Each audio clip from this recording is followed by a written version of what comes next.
Then each boy cut a finger and signed in blood T.S. and H.F.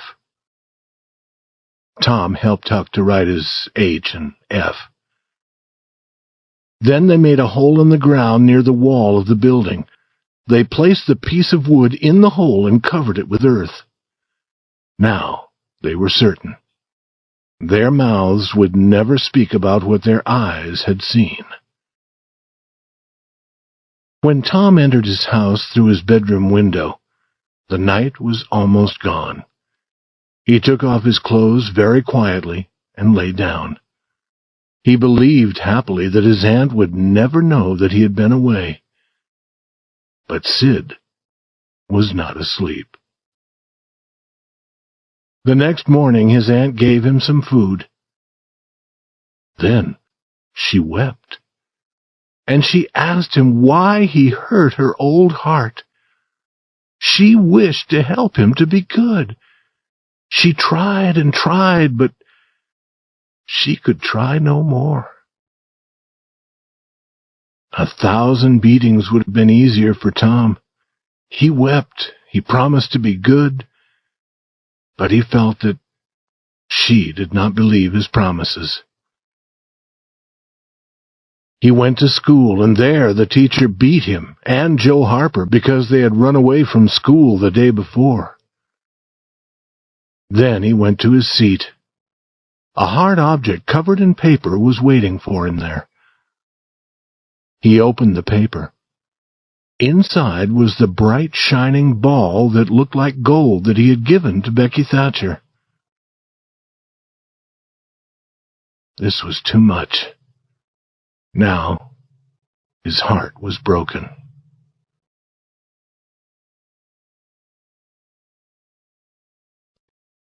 Chapter 11. Tom's Troubled Mind.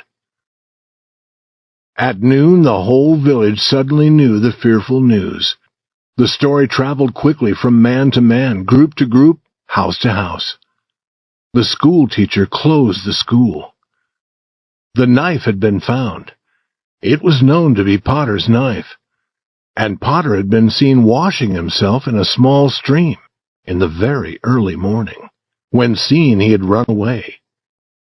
All this was very strange, especially because Potter almost never washed. All the people in the town were slowly going toward the graveyard. Tom joined them. He did not wish to go, but something seemed to force him. He arrived at the fearful place and saw the scene again. It seemed 100 years since he had seen it before. A hand touched his arm. He turned. His eyes met Huckleberry's. Both looked away. Were they being watched? Now Tom began to shake, because he saw Indian Joe. Then Muff Potter appeared. A few people saw him. They shouted. The crowd separated and Potter walked through. A village law officer was holding his arm. Potter's eyes showed his fear. When he stood beside the dead doctor, he put his face in his hands and began to weep. "I did not do it, friends," he said. "I did not do it." "Who said you did?" a voice shouted. Potter lifted his face and looked around without hope. He saw Indian Joe and said, "Oh, Indian Joe, you promised me that you would never—" "Is this your knife?" It was held by the law officer for him to see. Potter began to fall. Men caught him and let him go slowly down to the ground. Then he said, "I thought that I should come and get—" He stopped, shaking. Then he said, "Tell him, Joe. Tell him." Indian Joe told his story. Huckleberry and Tom stood not able to speak, and with eyes wide with fear. They expected the skies to open with a sudden storm to strike down Indian Joe. But he finished his story and stood there, living and whole. They wished to tell the truth. but they did not dare. During a week after this, Tom could not sleep well. One morning, Sid said, "Tom, you talk in your sleep so much I can't sleep half the night." Tom's face became white and he looked away. "This is bad," said Aunt Polly. "There's something in your mind, Tom. What is it?" "Nothing." But Tom's hand was shaking. He could not lift his cup. "And you say fearful things," Sid said. "Last night you said, 'It is blood, it is blood.' You said that again and again. Then you said, 'Do not hurt me, I will tell.'" "Tell what?" Aunt Polly said. "I understand.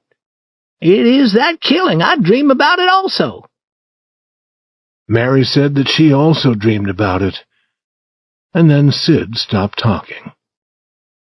Slowly, Tom's mind grew quieter, and his sleep was easier. Almost every day during this bad time, Tom went to the jail window and gave Potter some small gift. Then he felt happier. The village people wanted to put Indian Joe in jail also. Like Muff Potter, he had been helping the doctor to carry away that dead body from its grave. But the people did nothing. All were afraid of Indian Joe. Chapter 12. Tom Shows His Kindness. Tom had a new and great trouble. Becky Thatcher was ill. He was afraid that she might die. The joy of life was gone. He played no games. He was not interested in anything. His aunt did not know what was wrong. She tried to find some help for him. She was always reading about health.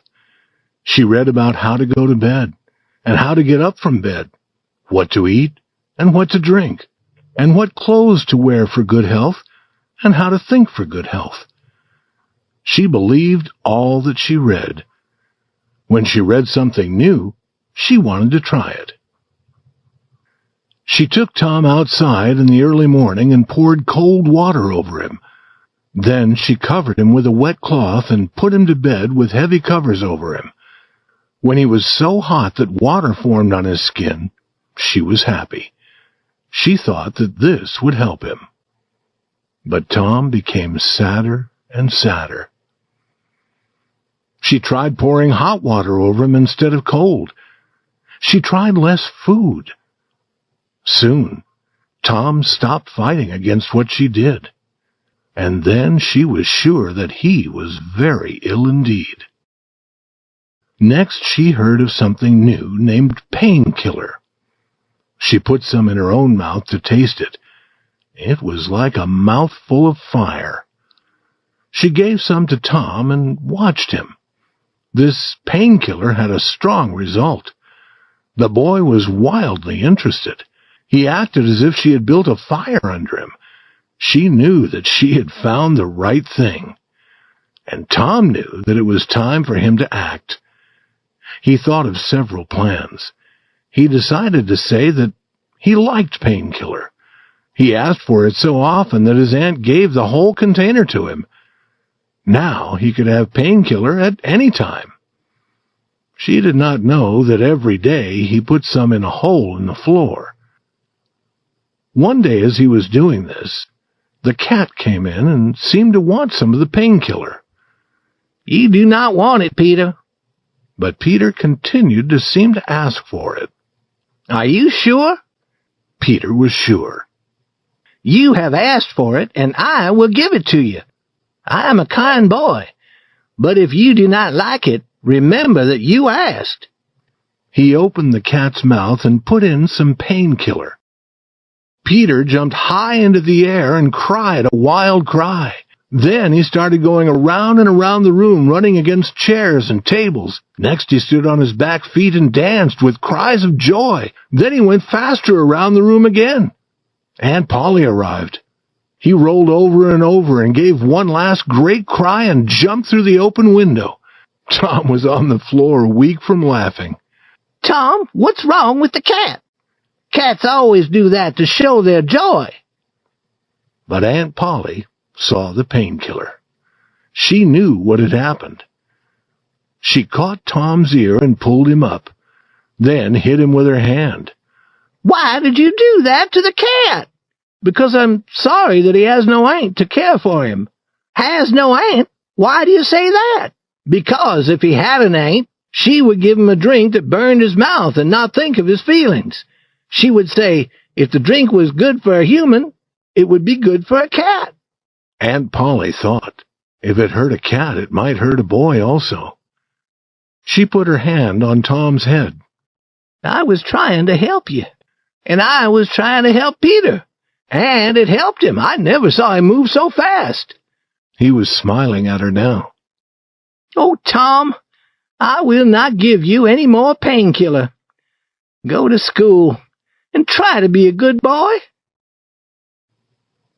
Tom was early at school. He was often early now. Today, as he often did, he waited at the gate. He did not play. He was sick, he said, and he seemed sick.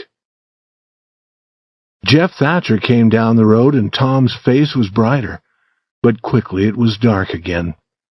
Jeff was alone.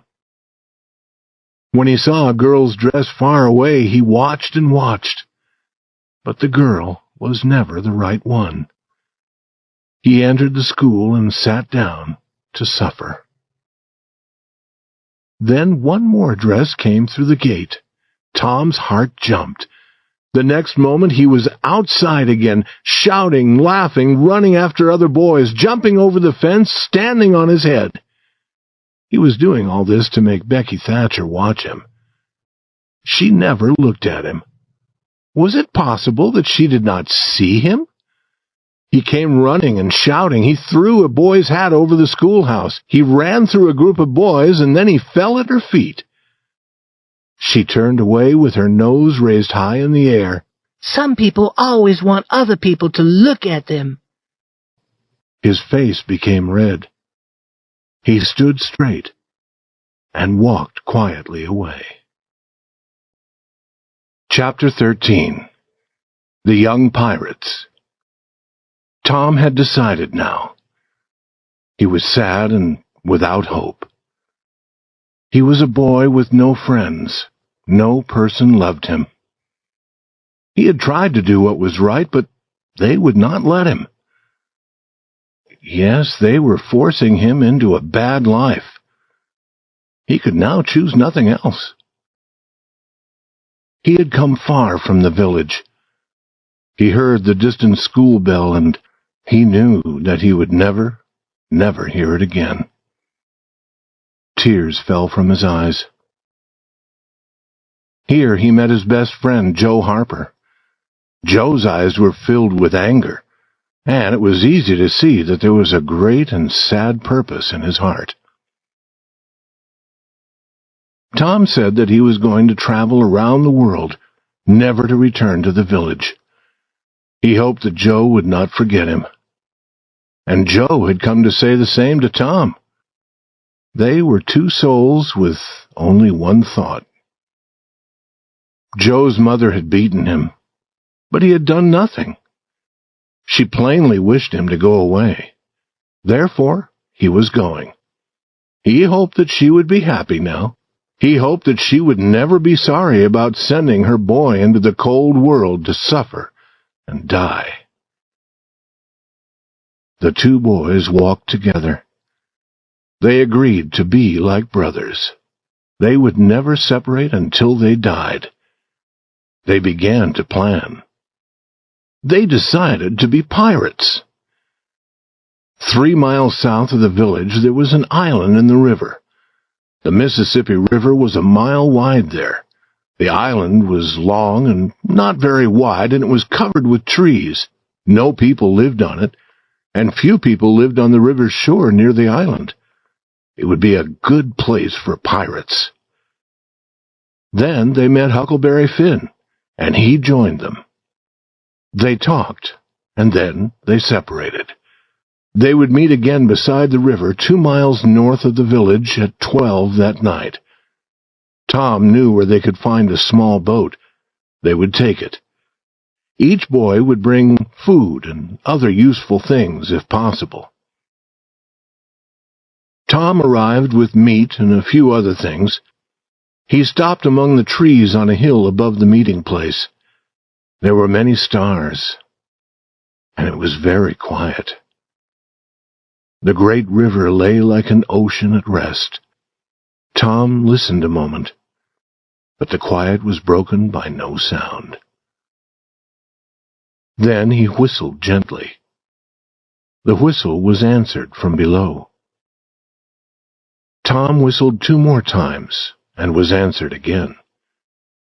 Then a voice said, "Who goes there?" "Tom Sawyer, the black pirate. Name your names." "Huck Finn, the red-handed, and Joe Harper, the destroyer of the seas." Tom had taken these names from his best-loved books. "Speak the word." 2 voices spoke together. "Blood! Blood!" Tom went down the hill to join them. The destroyer of the seas had also brought meat, and Finn, the red-handed, had some tobacco.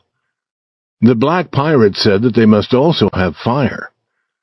They went to a large riverboat that was near, and they took some of the fire burning there. They knew that there were no men on the boat. The boatmen were all in the village. But the boys moved very quietly and carefully. Pirates must be pirates. With Tom as captain of their ship, they left the shore and went into the middle of the river. From here, they let the moving river carry them along. They passed the distant village. 2 or 3 lights showed where it was, peacefully sleeping. The black pirate stood in the boat looking for the last time at the scene of his early joys and later sufferings. He wished that his aunt could see him now, facing the fearful future with a smile on his lips. After 2 hours, their boat touched the island. There was an old sail in the boat. They spread this over their supplies under the trees. They would sleep in the open air, as pirates should. They built a fire and cooked some meat. It seemed wonderful to be eating in that wild, free manner in the forest, far from other people. They said that they would never return to a village or town again. After eating, they lay on the ground, talking. The fire lighted their faces and trees near them with a red light. Huck prepared to smoke some of his tobacco. Soon he was blowing out a cloud of smoke, and the other pirates were wishing that they could do the same. Huck said, "What do pirates do?" Tom said, "Oh, they enjoy life. They follow other ships and catch them and burn them. They take the money from those ships and put it in a deep hole in the ground on the island. Then they kill the people on the ships. They carry the women to the island," said Joe. "They do not kill the women." "No," Tom agreed. "Pirates are good. They do not kill the women, and the women are always beautiful. And their clothes are covered with gold and silver," said Joe. "Whose clothes?" said Huck. "The pirates." Huck looked down at his clothes. "I am not dressed for a pirate," he said, "but these are my only clothes." The other boys told him that the fine clothes would come later when they began their adventures. Slowly their talk ended. The red-handed went to sleep quickly. The destroyer of the seas and the black pirate could not sleep so quickly. They began now to have some doubt. Had it been wrong to run away from home? Had it been wrong to take the meat? The meat did not belong to them. They decided that they would never again take what did not belong to them. And with that decided, These pirates also were peacefully asleep.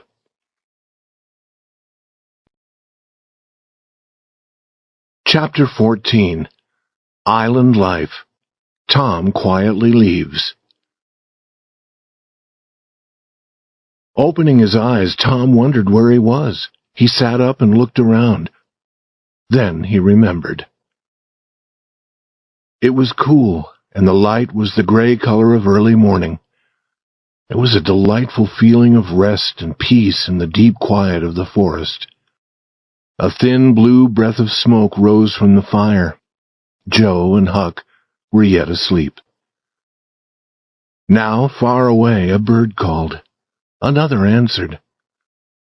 Slowly, the cool gray of the morning changed to white. More sounds were heard. The life of the forest began to show itself to the watching boy. Bugs appeared and started their day's labors.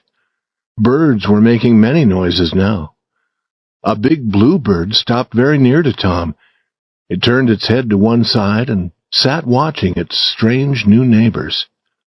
Small animals appeared, and they also looked at the boys and seemed to be talking to them. Perhaps they had never seen a human being before. Perhaps they did not know whether or not to be afraid. Tom called to the other pirates. Within a few minutes they were all playing in the river near the shore. Their boat had been carried away, but this pleased them. They were certain now that they would never return to their village. Happy and hungry, they built their fire. Huck had found some good water to drink. While Joe cooked some meat, Tom and Huck went to the river and caught some fish. Joe cooked these with the meat. No fish had ever tasted so good. Then Huck smoked.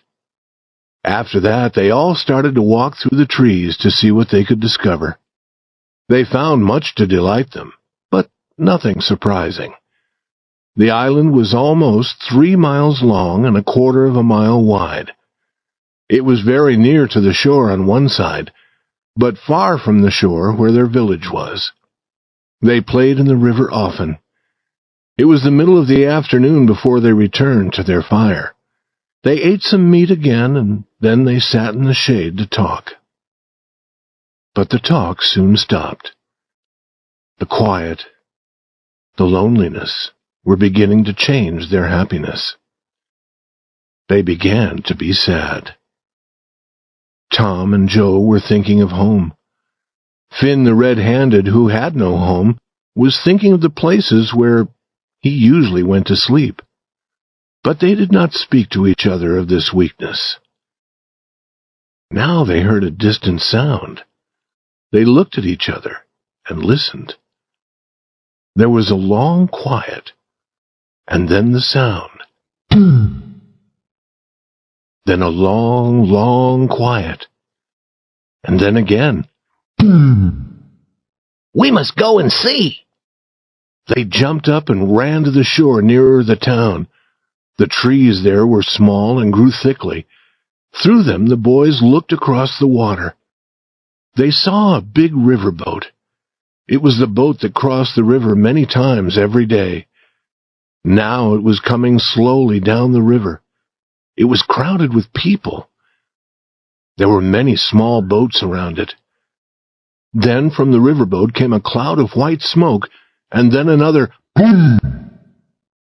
I understand now, said Tom. Some person is drowned. That is right, said Huck. They did that last summer when Bill Turner was drowned. A big gun makes that boom, and then the body rises to the top of the water. I wish I was on that riverboat now, said Joe. I wonder who is drowned, said Huck. They continued to listen and watch. Then a thought came into Tom's mind like a sudden light. Boys, I know who is drowned. They are looking for us. This was a wonderful thing to know. Hearts were breaking for them. Tears were falling. People were sorry that they had not always been kind to them. The whole town was talking about them. This was fine. It was good to be a pirate. All doubt of that was gone. As darkness came, the riverboat returned to her usual business. The pirates returned to their fire. They were joyful that they were so important and were causing so much sadness. They caught more fish to eat. Then they talked about what the village people were thinking and saying. But as the night grew darker, they stopped talking and sat looking into the fire. Tom and Joe thought of persons at home who were not enjoying all of this. Joe began to speak of returning to the village. Tom laughed at him. Huck joined with Tom. Huck fell asleep. Then Joe fell asleep. Tom sat for a long time watching the others.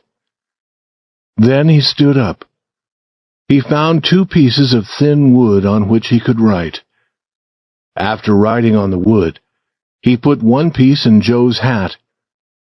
He put the other in his pocket.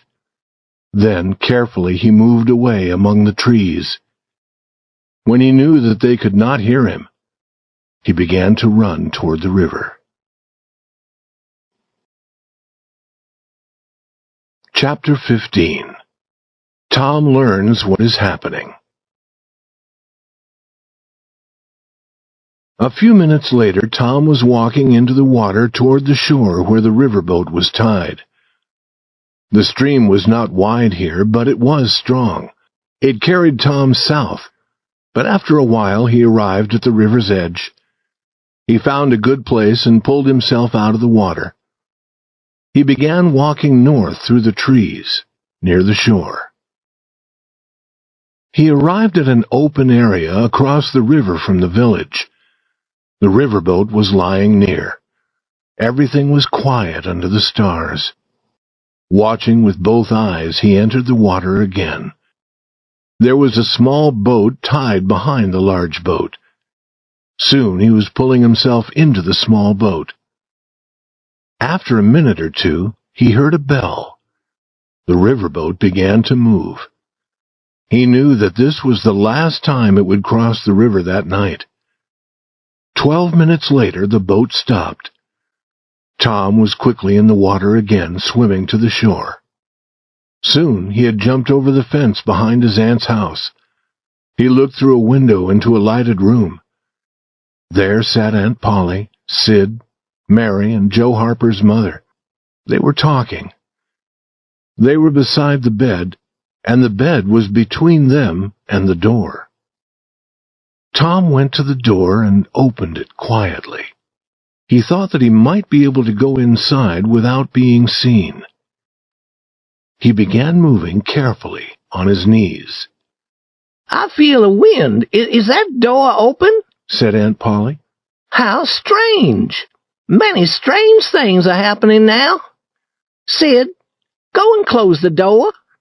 Quickly, Tom went under the bed. Sid did not see him.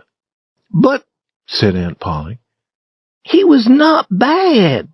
He was only wild and full of life, like any young animal. He did not wish to do bad things, and no boy ever had a kinder heart." She began to weep. "My Joe was the same. He was not really bad, and he was always kind, and now I shall never see him again. I am sorry for so many things. Only yesterday the cat—" Weeping, Aunt Polly told about the cat and the painkiller. Tom was weeping a little now. He could hear Mary weeping also. Had he really always been a good boy?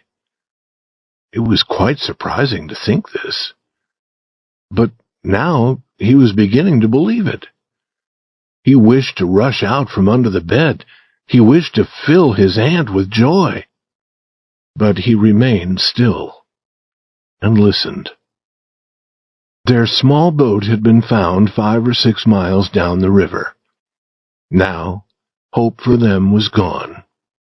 On Sunday, the whole village would pray in the church for the boys' souls.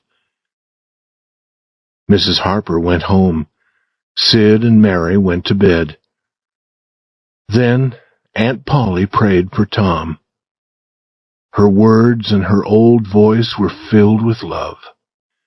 Tom's tears began falling again. Then she got into bed. She talked to herself, and she turned over again and again. Tom remained quiet for a long time, but at last she was still. Now the boy came out and looked down at her. He loved her, and he was very sorry for her. He took from his pocket the piece of wood with his writing on it. He placed it on a table.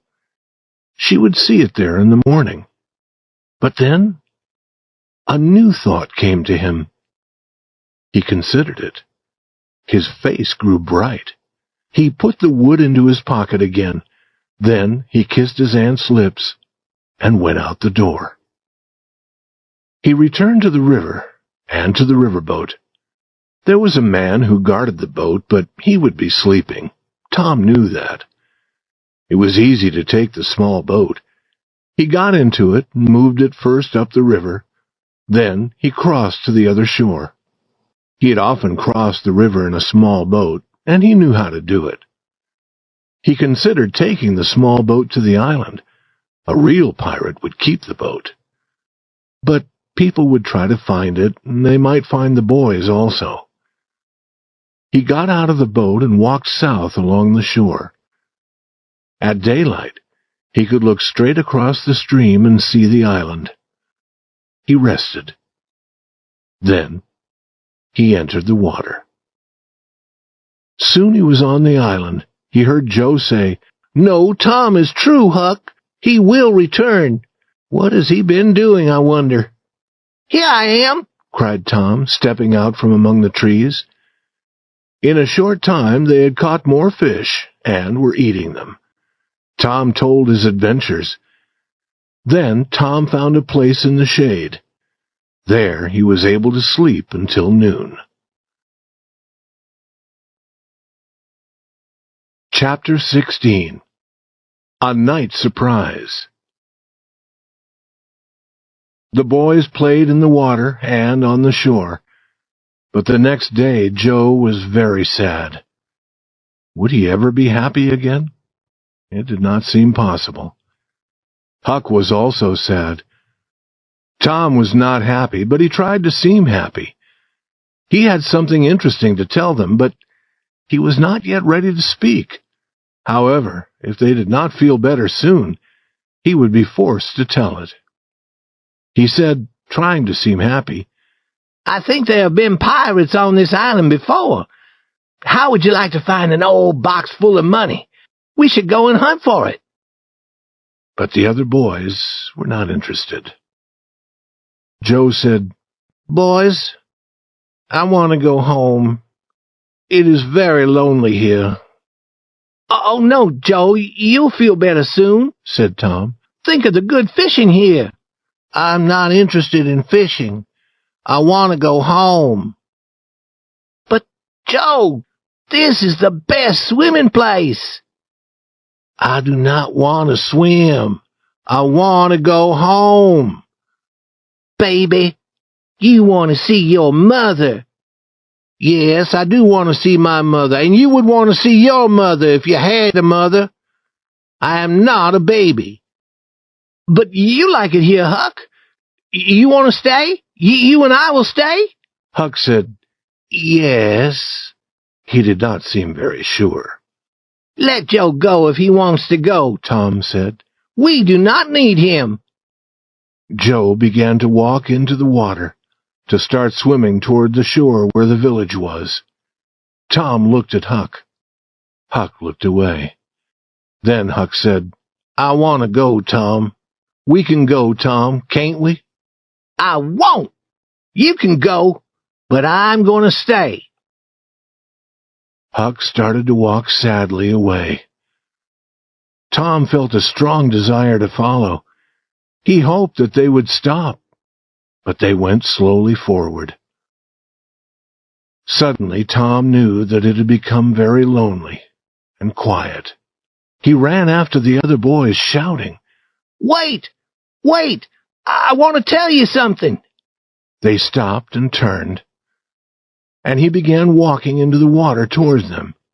They listened to him without an answering word or smile. But after a while they began to understand. Then they shouted with joy. They said that he should have told them his plan sooner. That night after eating, Tom wanted to learn to smoke. Joe wanted to try also. With Huck's help, they began. Tom said, "This is easy. I could have learned long ago." "This is nothing," said Joe. "I could smoke all day. I do not feel sick." Tom said, "I wish that the other boys could see us now. Listen, we won't tell them. And then sometime when they are with us, I will say, 'Joe, I want to smoke.' And you will say, 'My tobacco is not very good.' And I will say, 'It does not need to be good if it is strong enough.' And then we'll both start smoking and surprise them." "That'll be good, Tom. I wish I could do it now." "And we will tell them that we learned to smoke when we were pirates, and they will wish that they had been here." The talk continued, but after a little time there was less talk. Joe said, "I've lost my knife. I'm going to find it." Tom said, "Let me help you. You go that way, and I will go this way." "No, do not come, Huck. We can find it." Huck sat down again and waited an hour. Then he was lonely, and he went to find his friends. Both were very white. Both were asleep. But he knew what had troubled them was gone now. That night they did not talk much. When Huck began to smoke, they said no, that something they had eaten made them feel a little sick. In the middle of the night, Joe opened his eyes and called to the other boys. There was a strange heaviness in the air, and it made them all afraid. The night was very hot, but they moved near to each other and near to the fire. Sitting like that, they waited. A sudden light filled the sky. It turned night into day, and then it was gone. A fearful noise rolled across the sky and slowly ended far away. A breath of cold wind passed. The sudden light appeared and went away again, and the noise that followed came sooner and was more fearful each time. A little rain began to fall. "Quick, boys, run for cover!" Tom shouted. They jumped up and ran, each toward a different place. A strong wind rushed through the trees. The bright light appeared and went away, appeared and went away again. The fearful noise seemed to never stop. And now a heavy rain came down and ran in streams over the ground. The boys shouted, but their voices were lost in the storm. After some time they came to the place where the old sail was, and pulled it over them. It was a wild night for these boys. The wind caught the old sail and carried it away. Trees fell. The storm increased until they feared it might carry the island away. But the storm grew weaker and weaker, and peace returned. The boys found that their fire was not quite dead. They put some more wood on it, making it burn brightly again. They found some of their meat and cooked it. Then they sat by their fire until morning, talking of the night's adventure, because there was no dry place for them to sleep. When the sun began to shine, they rested in its warm light near the shore. There they remained, sleeping, until the sun became too hot. Then they had something to eat again. The desire for home was now strong in all of them. Tom tried to find a new game to interest them. He found one. They were not pirates now. They were Indians, and had many fierce battles. However, when the day ended, they smoked together, as Indians always did to show that they were at peace. And 2 of them learned joyfully that now they could smoke a little tobacco without being sick. Chapter 17. The Success of Tom's Plan. But there was no joy in the little town that same afternoon. The village was more quiet than usual. The people had little to say to each other. The children had no pleasure in their games. Becky Thatcher was walking near the school. She thought, "Oh, I wish I had not returned to Tom that bright, shining ball he gave me. I have nothing to help me remember him. He's gone now, and I shall never, ever see him again." She walked away with tears rolling down her face. Then a large group of boys and girls, friends of Tom and Joe, came to the school and stood looking over the fence into the yard where they had played together. They spoke of things Tom and Joe had said, and of things Tom and Joe had done. They tried to learn who was the last to see the 2 boys. The children who were the last to talk with Tom and Joe felt very important indeed. One boy, who also wished to feel important, said, "I had a fight with Tom Sawyer, and he was stronger than I was." But most of the boys could say that. The next morning the church bell did not stop as it usually did after calling the people to church. It continued to ring. The people from the village gathered. Outside the church they talked, but in the church all was very quiet. The little church was filled with people. After a long time Aunt Polly entered, followed by Sid and Mary, and by the Harper family. All were wearing black clothes. The other people in the church stood up. They remained standing while the 2 families walked to the front of the church and sat down. It was quiet again. All prayed, and then a song followed. Now the church leader began to talk of the boys. He told how good they had been. People were sorry to remember that they had not seen the truth earlier when they had thought that these boys were bad. Tears were falling from all eyes. The sound of the church door opening slowly was heard. One pair of eyes and then another turned to look. Then all in the church seemed to turn at the same time, and people rose and watched while the 3 dead boys walked to the front of the church. Tom was first, Joe next, and last came Huck. They had been listening to every word. Aunt Polly, Mary, and the Harpers put their arms around Tom and Joe. Huck stood alone, not knowing what to do. He started to move away, but Tom stopped him and said, "Aunt Polly, this is not right. Some person must be glad to see Huck, and some person shall be. I am glad to see him, dear boy." She put her arms around him also, and now Huck felt more strange than before. "Sing, and sing your best!" cried the church leader. And all the people did sing. There had never been such singing in that church. Tom Sawyer, the pirate, knew that no moment in his life could be prouder than this.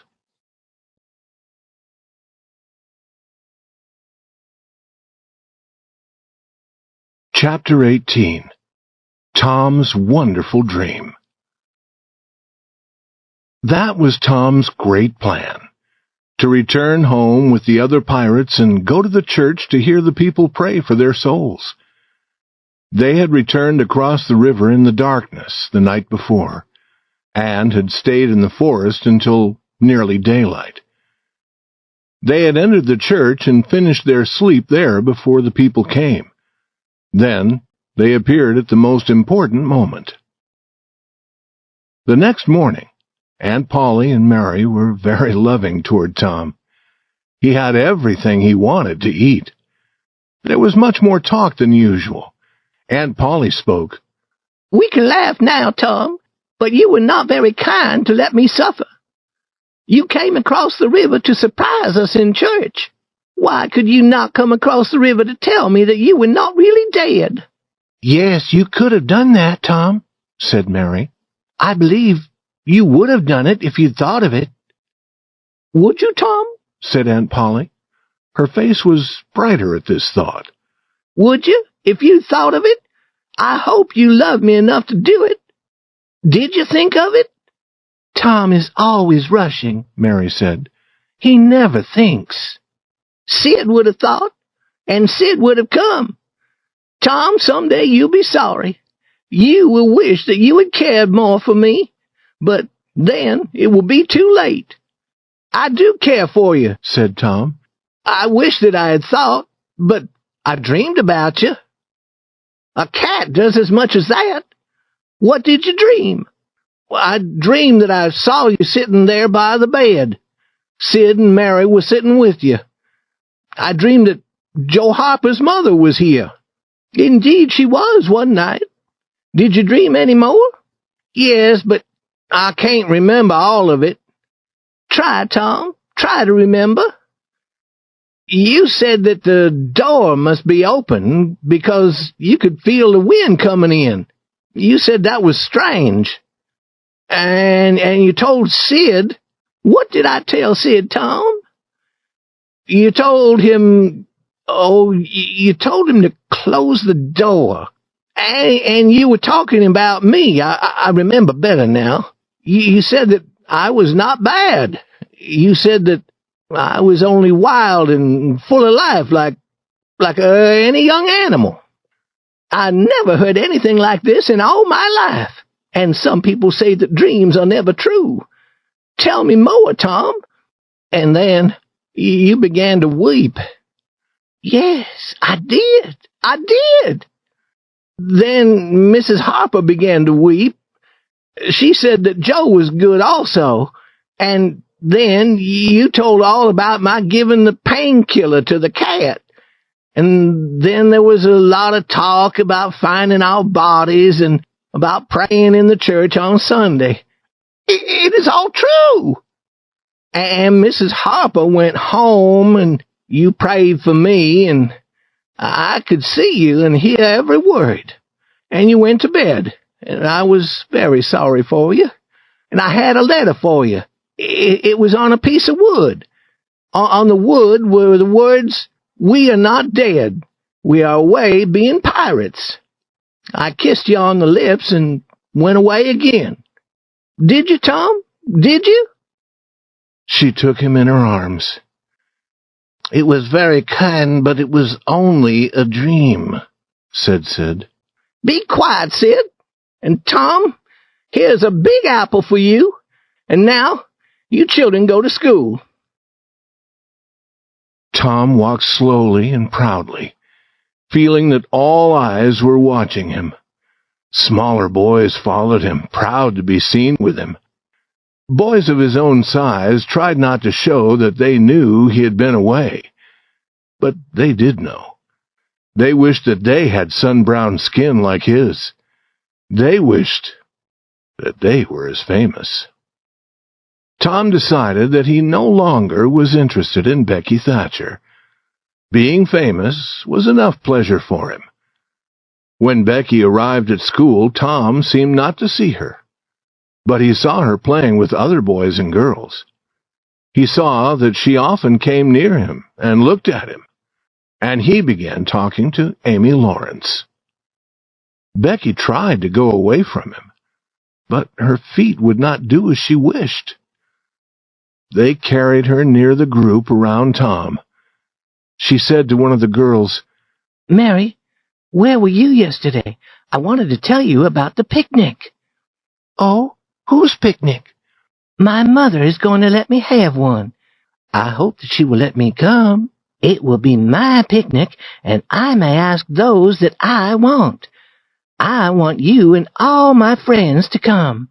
She looked at Tom, but he was talking to Amy Lawrence. Now the others in the group began asking if they could go to the picnic. Soon all had asked except Tom and Amy. Tom turned away. Becky's legs were shaking and tears came to her eyes. She would not let the others see her sadness. She went away alone to think of what to do.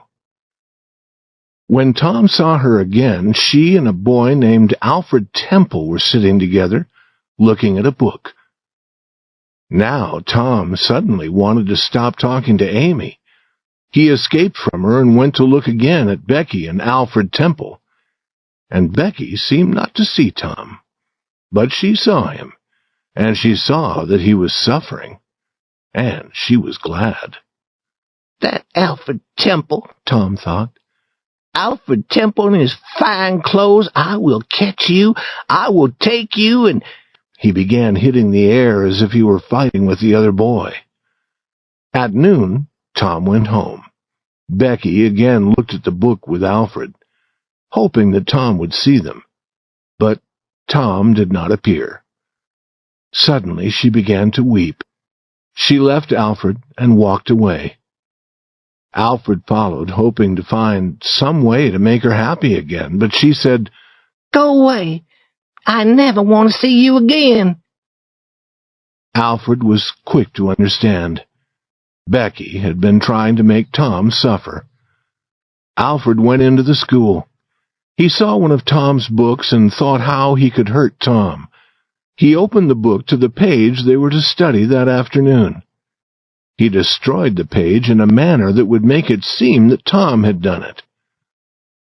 Becky, looking in the window, saw him do it. She thought of telling Tom. Then she decided that she would not. She would let the school teacher beat Tom for what had happened to his book. Chapter 19. Tom Tells the Truth. Tom arrived at home feeling very sad, and his aunt's first words made him feel no better. Tom, I ought to beat you. Aunt Polly, what have I done? I went to see Mrs. Harper to tell her about your dream. Joe had already told her that you were here that night. Tom, I do not know what to think of a boy like you. I believed your story of your dream. I expected her to believe it. Why did you let me be such a fool? Aunt Polly, I wish I had not done it. I did not think. Oh, child, you never think. You never think of anything but yourself. You could think of enough to come here and laugh at our troubles. You could think to tell that story of a dream, but you could not think to save us from suffering. Aunt Polly, I know that it was bad, but I did not plan to be bad. And I did not come here that night to laugh at you. I came to tell you that we were not drowned. I did not want you to be sad. Tom, I would be thankful to believe that, but I doubt that you had such a thought. Yes, I did. It is the truth. I wanted to save you from being sad. Then why did you not tell me, child? You began talking of Sunday and all the people praying for us in the church, and I began thinking about going there on Sunday. And I put my letter in my pocket and went away. What letter? The letter to tell you that we were pirates. I wish now that you had opened your eyes when I kissed you. Did you kiss me, Tom? Are you sure? Yes, I did, Aunt. Why did you kiss me? Because I loved you, and you were weeping in your sleep, and I was sorry. The words sounded like the truth. The old lady said, "Kiss me again, Tom, and then go to school." When he was gone, she looked at his little coat. In the pocket she found his piece of wood with the writing on it. She read the words with tears falling from her eyes. Then she said, "Now, I could forget anything bad that boy does. I could forget 1,000,000 bad things."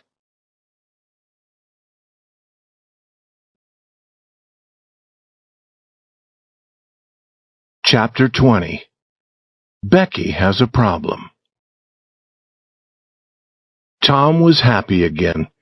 He started walking to school and soon saw Becky Thatcher also going toward the school. Quickly he ran to her and said, I'm sorry I acted as I did this morning, Becky. I won't ever be like that again. Please let us be friends. The girl stopped and looked into his face. Go away, Mr. Thomas Sawyer. I will never speak to you again. Then she started walking again. Tom was so surprised that he could think of nothing to say. And he was filled with anger. If she were a boy, he knew that he would fight her. Becky was also full of anger. She was thinking of the pleasure of watching the teacher beat Tom for destroying a page in his book. She did not know that she would soon have trouble also. The teacher had a book that he was studying. Every day he would read some pages when he was not busy. Every boy and girl in the school wondered about this book, but none had ever seen its pages. Now, as Becky passed the teacher's table, she saw the book. She opened it and began to look at it. Then Tom appeared at the door. Becky hurried to close the book. Her hand caught the page, and suddenly it was in two pieces. Becky began to weep. You were bad, Tom Sawyer, to come and watch me. And now you will tell the teacher, and he will beat me. And what shall I do? I have never been beaten in school. But I know what is going to happen to you. You wait, and you will see. Then, weeping, she ran outside. Tom said to himself, What a fool a girl is. What is a beating in school? That is nothing, and I will not tell who opened the book. The teacher will ask who did it. He will call each name, and when he says the right one, he won't need an answer. You'll see the answer in her face. School began, and soon Tom's book was discovered. He said that he had not destroyed the page, but the teacher did not believe him. Tom had his beating. Becky watched, trying to feel happy about this. But she almost stood up to tell the truth about Alfred Temple. An hour passed. The boys and girls were all busy with their books. The teacher opened his book. Tom looked at Becky. He had seen small and hunted animals in the forest. Now Becky seemed like one of them. He wished that he could help her, but what could he do? The next moment the teacher stood before the school. Every eye turned away from his. All the boys and girls were afraid of him. He spoke. Who did this to my book? There was not a sound. Benjamin Rogers? No. Joe Harper? No. Amy Lawrence? No. Gracie Miller? No. The next name was Becky Thatcher. Tom was shaking from head to foot. He saw her face, white with fear. Rebecca Thatcher, look at me. Did you do this to my book? Tom jumped to his feet and shouted, I did it. All looked at him. They could not believe what they had heard. This was madness. Tom stepped forward to take his beating. The surprise, the thankfulness, the love shining from Becky's eyes seemed pay enough for 100 beatings.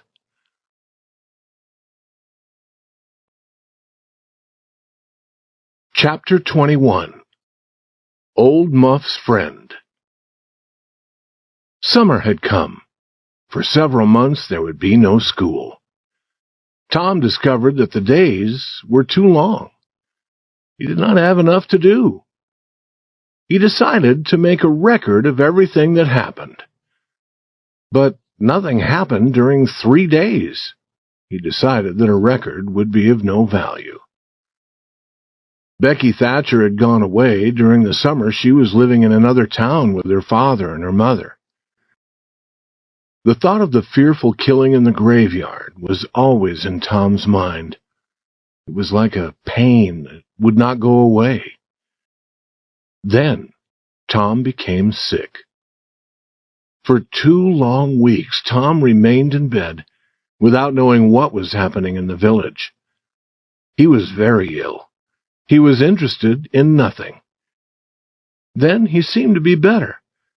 But after a day, he was ill again. He was in bed for 3 more weeks. In the warm, sleepy village, something began to happen.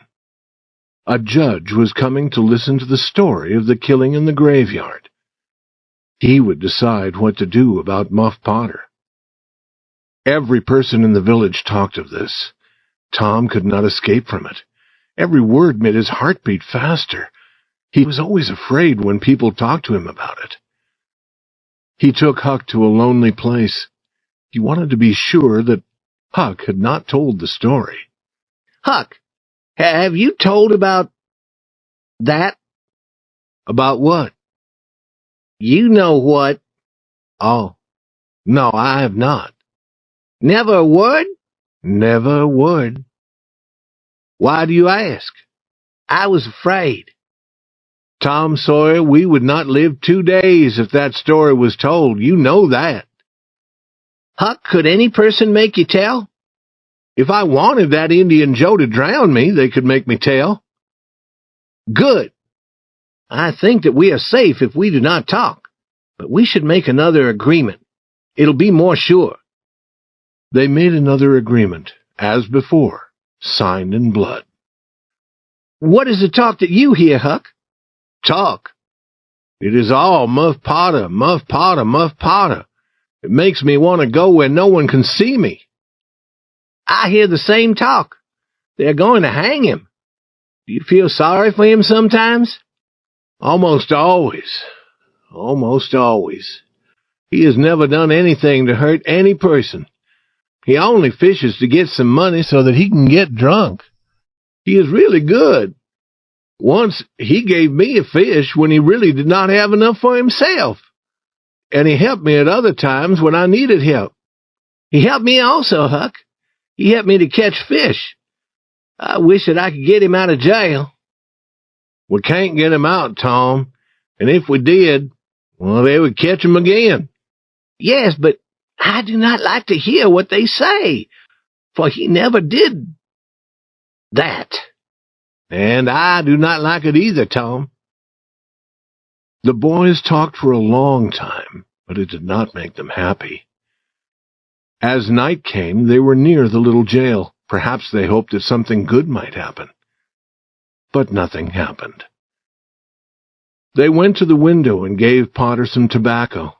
They had done this before. He was always very thankful for their gifts, and his thanks always hurt them. This time the hurt went deeper when Potter said, "You've been good to me, boys, better than the others in this town, and I won't forget. I won't. Often I say to myself, I was good to all the boys. I showed them where the good fishing was. I was their friend when I could be a friend. And now they forget old Muff and his trouble. But Tom does not forget, and Huck does not. They do not forget him, I say, and I won't forget them. But, boys, I did a fearful thing. I was drunk.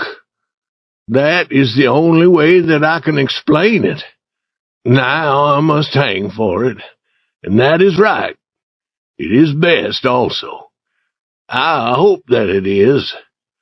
But we won't talk about that. I won't make you feel sad.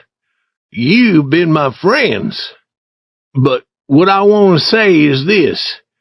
Never get drunk. Then you won't ever be where I am now.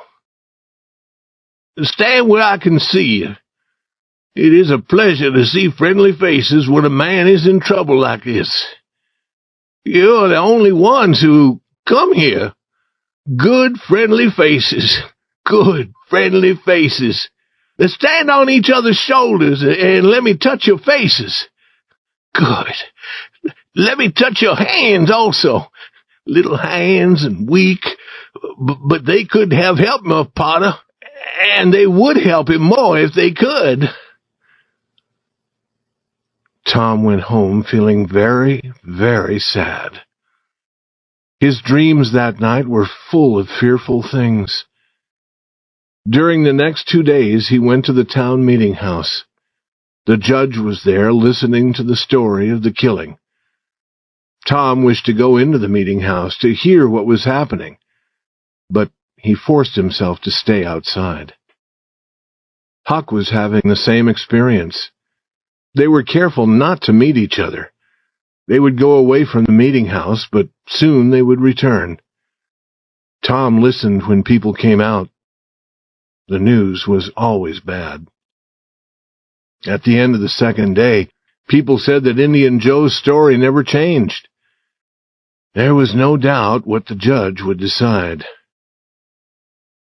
Tom was out late that night, and he entered the house through the window.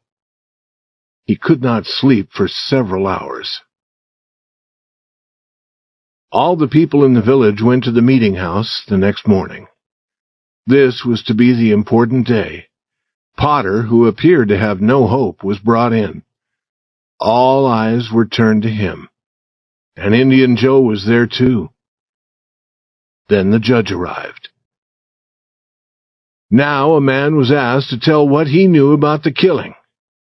He said that he had found Muff Potter washing his hands in a stream.